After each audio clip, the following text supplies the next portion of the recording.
Hello and welcome to the first ever Undefined podcast. This is something I've been wanting to do for a really long time. I'll probably change things down the road. For now, I'm just going to be talking about a certain topic, maybe something that wouldn't necessarily make such a good video or something more candidly that I have on my mind. Hopefully in the future I'll be able to have some guests on the show, but for the first episode, as of now, before I even know what I'm doing, it's just me in a room with the mic. So today I wanted to talk about what happened to FitBit and something that I've noticed, which is kind of a gap in the fitness tracker market right now. So when I say the fitness tracker market, first I just wanted to differentiate a fitness tracker versus a smartwatch. So a smartwatch is most often also a fitness tracker, and a fitness tracker is often also a smartwatch. The two categories kind of overlap. It's just that by a fitness tracker, you might mean something more specifically like a Fitbit or like a fitness band or a smart band, something that is more focused on tracking health, whereas a smartwatch is maybe something that is, its main goal is making your life more convenient and providing some smart features on your wrist. So now I'm mainly talking about fitness trackers and that whole market. So I've been in the fitness tracker market recently, and I've been looking for a device. I've wanted a fitness tracker for a really long time. There's a few important things that I would sort of want in a fitness tracker. And the first one is privacy, is that I would want the data to not be sold, to not be able to be looked through. I would want it to be stored somewhere secure, somewhere private. Now, I feel like Apple Watch is sort of the best at this so far. Maybe Garmin comes in a close second, maybe even tied. But in general, I think anything else sort of doesn't really cut it. I don't know what Samsung's up to. Maybe they're fine as well. But in terms of Google, which is also Fitbit, I've heard not too great things about that data storage. And then there's Amazfit and there's like all the Xiaomi stuff. But I honestly don't trust those cheap like Chinese brands. They might be good trackers and, you know, they good products, but I don't really know where the data is going and how private those really are. So no matter how good the product is, I wouldn't really want one of those. And the next category would be something that is not too pricey. Now, Fitbit is actually good at this. Fitbit is not too pricey. Apple Watch is pretty expensive. The Samsung ones are all right. The Google Pixel watches are actually okay on price. Garmin is very expensive. And I know they're amazing devices, but honestly, for what you get compared to, let's say, an Apple Watch or even a Fitbit, I mean, maybe you are getting some better stats, some better metrics with a Garmin, but still, is it really worth that much more money? And then, of course, like I said before, you have those Amazfit, Huawei, Xiaomi, like all that stuff that's super cheap and honestly, like red flag cheap. Like, what are you doing with my data kind of vibe? And of course, in a fitness tracker, you also want it to be accurate. You want the step count to be accurate, the sleep tracking to be accurate, the heart monitoring to be accurate. Another category that I would want in a smartwatch, and I think is one of the main reasons why they're so popular, why people love smartwatches so much, and why it's such a hot item, and really why I think they've been popular since the early 2010s and have sustained that popularity even now in the 2025 market, is smartwatches' feature and ability of gamifying fitness. This is a topic that's really fascinating to me, and I think fitness trackers are some of the best ways of doing this. For example, challenges, badges, adventures, stuff like that. This is all part of that umbrella.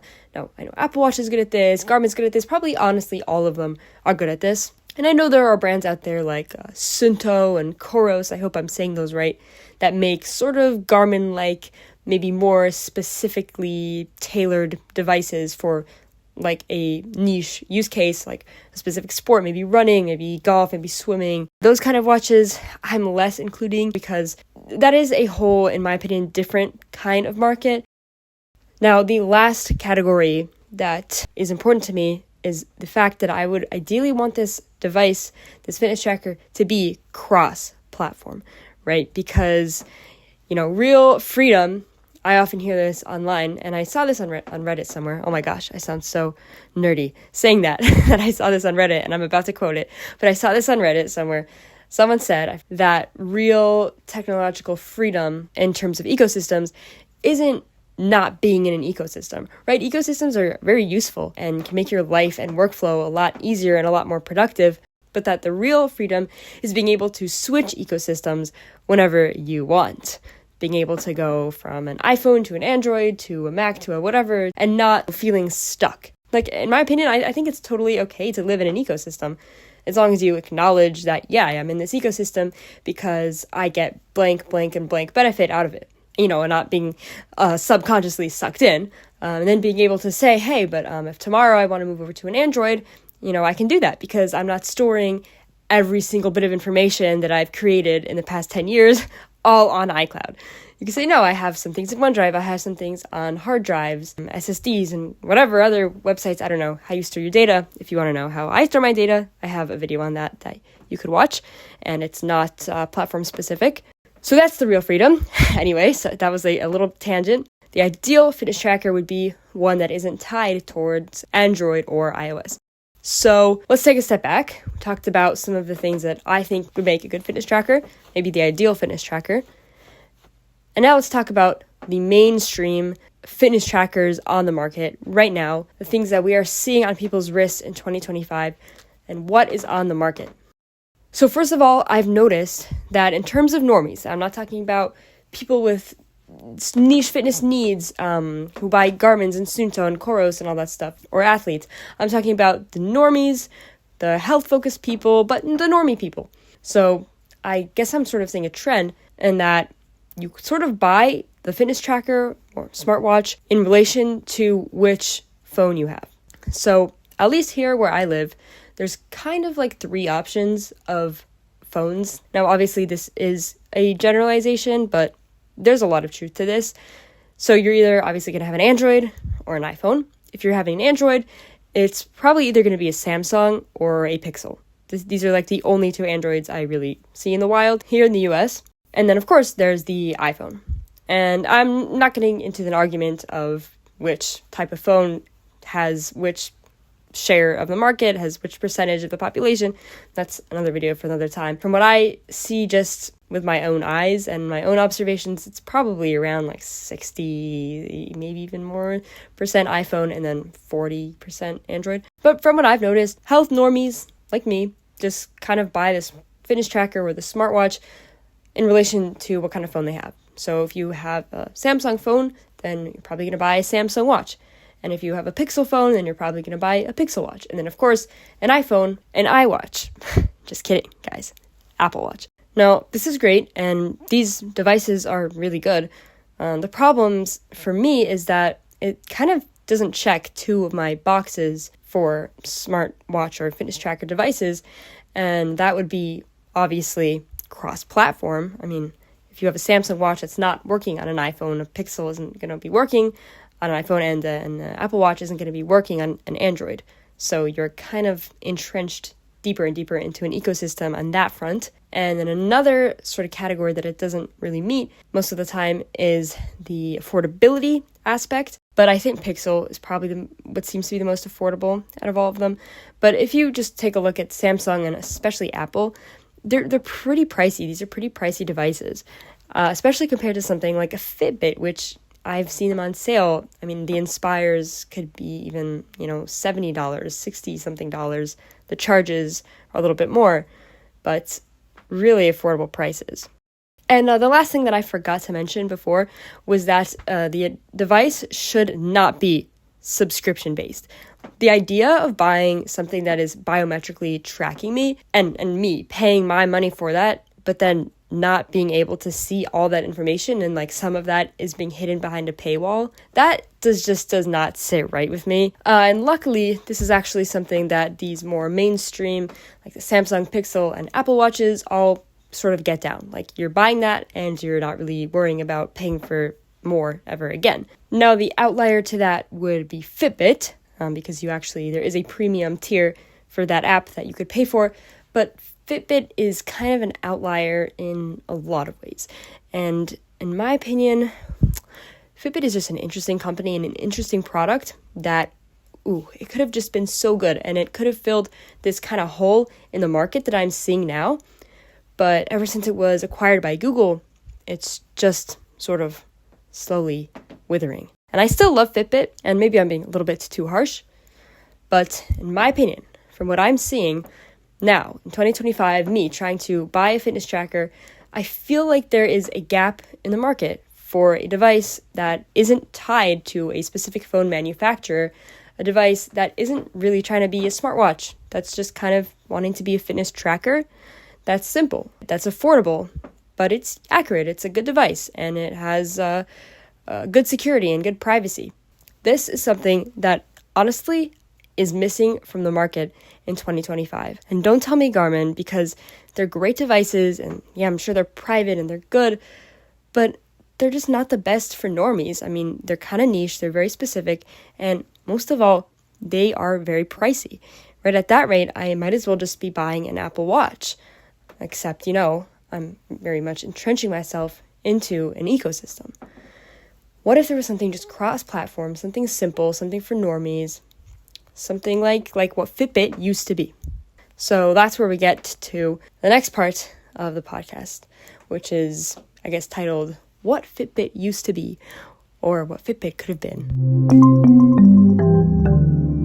So Fitbit kind of actually just used to be all of these things. I mean, it was affordable, it was relatively private with the data, it was accurate, it was fun and gamified, of course it was cross-platform, and it was just a good device for your average normal person looking to live a more healthy and active lifestyle. In a way, I guess it kind of reminds me of Wii Fit. Like, it was actually a really good product, and it was for average normal people. However, ever since Google acquired Fitbit, things have sort of been going downhill. Google ended up killing challenges with friends and family on Fitbit, and I've never owned a Fitbit, but from what I've heard, those were some of the most appealing and exciting features of the devices. And they also killed adventures, which was more of a solo kind of journey that a person could go on in sort of a virtual quest that of course, you would rack up new levels and by how many steps you would take and unlock different things. Again, I never had a Fitbit, so I never did this. But these are two very gamified fitness features that really enhanced the device and were some of the main selling points of these devices, actually. Okay, so Google got rid of the challenges and the adventures, and maybe they got rid of a little bit of that Fitbit spunk and the Fitbit vibe of the brand, but it's not that bad. Fitbits are still very accurate devices, they really are, and they're still affordable. And yeah, it's annoying that they actually made the app have a little bit of a paywall for some very premium features, but according to the research that I did, it seems like those features are ones that aren't really super important and that most people could kind of not really care less about. I was this close to deciding on Fitbit.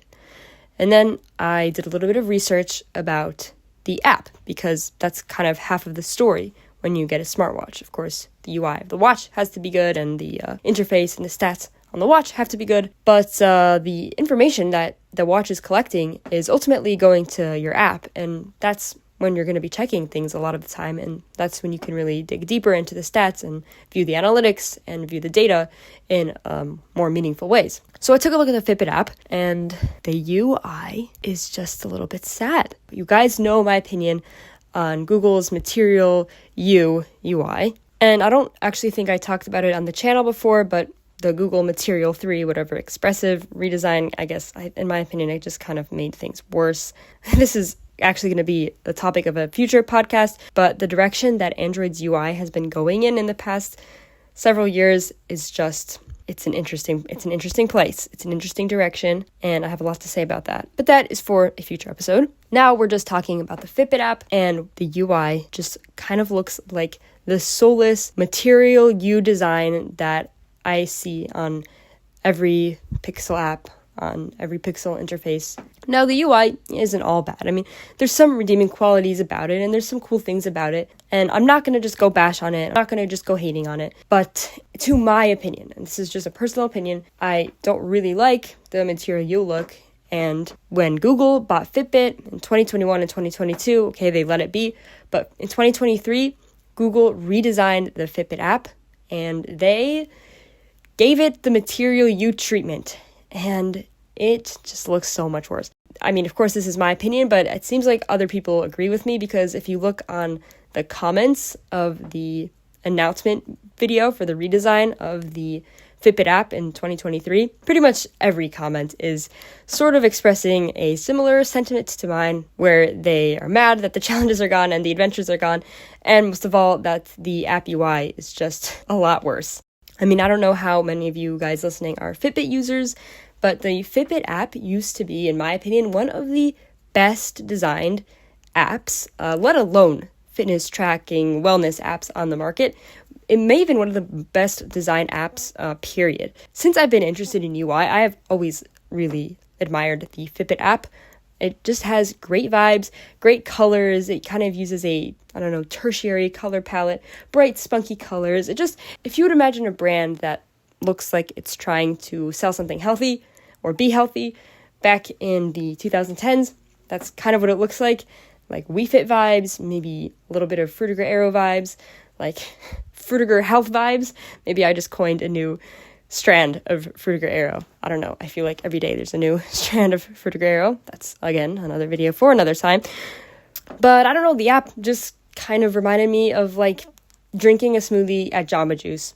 The colors were immaculate. The animations were great. The little iconography, the icons, the pictures, the font was good. I mean, even the Fitbit logo was good.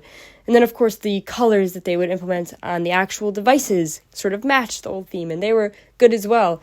And it was all just so cute and good until they material U'd it. I mean, there's some other reasons too. I've heard the privacy isn't necessarily great, but definitely the app UI, and again, the fact that they sort of took away adventures and challenges is a big con.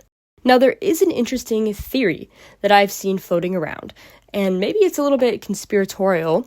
Maybe it's not. I'm not saying it's true at all. I don't really know what to believe. I'm just saying that I have heard this, that perhaps Google has acquired Fitbit. They got what they needed out of Fitbit in order to create their Pixel Watch, which is sort of, you could see, their favorite child. And now that they have used Fitbit to form the Pixel Watch, they can now dispose of it. And there are theories that Google is actually just slowly kind of sabotaging Fitbit, having it die out, and replacing it, phasing it in with the Pixel Watches. So personally, I don't know if I believe it or not. I think there is still an appeal of Fitbit. I mean, they're cheaper, they're not really smartwatches, but I will say that Google's actions have definitely not been in contrary to this theory. And while I'm not sure if it's true or not, I mean, I do kind of have that in the back of my head as I am looking at buying a Fitbit. And Fitbit, I mean, it doesn't even have its own website anymore. It's now just the Google Pixel website. Now, I don't know what's happening, but I do know that there is definitely a market gap for a device that is private, affordable, still accurate, and a decent product that is fun and gamified, and of course, cross-platform. There's still that missing spot in the market for an item like this. Now, I know that Pebble has actually revived their brand and is currently working on devices right now, and that's something I'm really excited about, and I'm following that project pretty closely. I made a video about that if you want to watch on my YouTube channel. And although it would be great if that would fill this hole in the market, if that would fill this niche, I actually think that the Pebble Watch is going to fill a different niche, and that it's going to be more of a customizable, sort of techie, kind of hobbyist kind of thing for somebody who wants a smartwatch, not a fitness tracker, but something that is just a lot more simple and maybe more minimalistic than something like an Apple Watch or Google Pixel Watch. Now, I'm super interested in the Pebble Watch, don't get me wrong, but I just don't know if the health metrics are going to be as good on that as something like a Fitbit is, let alone an Apple Watch. I mean, how accurate is the heart rate going to be? Is there even going to be sleep tracking? What about the steps tracking? And will it have GPS? According to what I've seen about the project so far, it seems like some aspect of the fitness and well-being is going to be on the Pebble device, but it doesn't really seem to be a main focus of the device. It doesn't seem like they're really prioritizing that, and that's not what the Pebble looks like it's going to be. They're sort of not focusing on that, and they don't need to be. But still doesn't solve this, what I see, sort of like a gap in the market. So anybody who wants to create a fitness tracker that is all of the things that I think is missing in the market in 2025. Something like maybe what Fitbit was 6-7 years ago. Let's make one. I would love to design the UI, the app, the logo for the company. As long as you take care of the back end, then I'm good. I'm mostly kidding here, unless I'm not. But it looks like I'm still on the market for a fitness tracker. Maybe I won't even get one. Maybe I'll just learn to be fine with a normal watch. But it really is a device that I think is pretty life-enhancing, and I'm very interested in quantified health and gamifying fitness and all that stuff. I thought it was a pretty cool topic to discuss. It's been on my mind lately, and I hope it made an interesting podcast just to hear about the different smartwatches that are out on the market right now, and what I see is this sort of gap in the market that really is not being talked about at all. Is this just a problem I'm having? I mean, I don't know. Also, there are rarely podcasts about smartwatches in general. There's a really good one called the Apple Watchcast that I've been listening to for the past near decade at this point. It's a really good podcast, but I guess you could say there might be a lack of smartwatch and fitness tracker content in the podcast space in 2025. So that's part of the reason why I thought this would be a cool episode to make. So anyway, I hope you guys enjoyed the first episode of the podcast. Again, the format of the episodes and I guess the frequency of the episodes is probably going to be changed, and probably I'm going to redo things later on, but I just wanted to put out the first one and see how it goes. And again, maybe in the future we'll be able to have some other people on the show. But thanks for listening to my thoughts. Hope this was interesting, and I'll see you later. Just real quick, as I was editing the episode, I wanted to put something in at the end that it kind of sounds like I'm a little bit against Google in this episode, but I don't want this to be any anti-Google hate. I like a lot of their products, so yeah, just wanted to put that out there, and thanks for listening. If you enjoyed the show, please consider writing a review on whichever platform you're listening on. It would really help me out. I'm not going to even ask you for 5 stars. It could be 1 star. It could be any stars. I may even read it on my next episode. And of course, my YouTube and Twitter accounts are always linked down below if you're interested. Bye!